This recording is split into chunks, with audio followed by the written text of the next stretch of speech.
ફરી નકલી શંકાસ્પદ ઘીનો જથ્થો ઝડપાયો છે અને વેલંજાર રંગોળી ચોકડી પાસે મનપાએ દરોડા પાડ્યા હતા અને ઘીનો જથ્થો ઝડપી પાડ્યો હતો।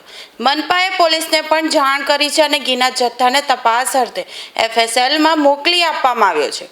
ઉત્તરાયણ પોલીસે પણ આ મામલે જાણવાજોગ લીધી છે। મળતી માહિતી મુજબ સુરતના ઉત્તરાયણ વિસ્તારમાં નકલી ઘીનો શંકાસ્પદ જથ્થો ઝડપાયો છે। અલગ અલગ વિસ્તારમાં આ ઘી વેચવામાં આવતું હોવાની વાત સામે આવી છે। તો સમગ્ર ઘટનામાં મનપાને બાતમી મળતા સ્થળ પર જઈ રેડ કરવામાં આવી હતી અને શંકાસ્પદ ઘીનો જથ્થો ઝડપી પાડવામાં આવ્યો હતો। આ ઘીમાં વપરાતી સાધન સામગ્રી પણ મનપાએ જપ્ત કરી વધુ તપાસ હાથ ધરી છે। હાલમાં પવિત્ર રમઝાન માસ ચાલુ છે, તેથી માન્ય કમિશનર સાહેબથી, માન્ય ડેપ્યુટી કમિશનર સાહેબ, રિજન ઓફિસર સાહેબથી અને માન્ય આરોગ્ય અધિકારી સાહેબ તરફથી ફૂડ ડિપાર્ટમેન્ટને સૂચનાઓ આપવામાં આવે છે કે સુરત શહેર વિસ્તારમાં ફૂડનું વેચાણ કરતી, ઉત્પાદન કરતી તમામ સંસ્થાઓની સઘન તપાસ કરી અને નમૂનાઓને પૃથ્થકરણ સારું લેબોરેટરીમાં મોકલી આપવાનું।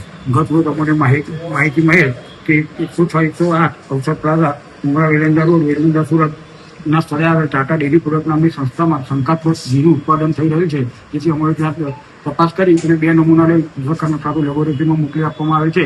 તેમજ ત્યાંથી 582 કિલોનો જથ્થો સીઝ કરવામાં આવે છે।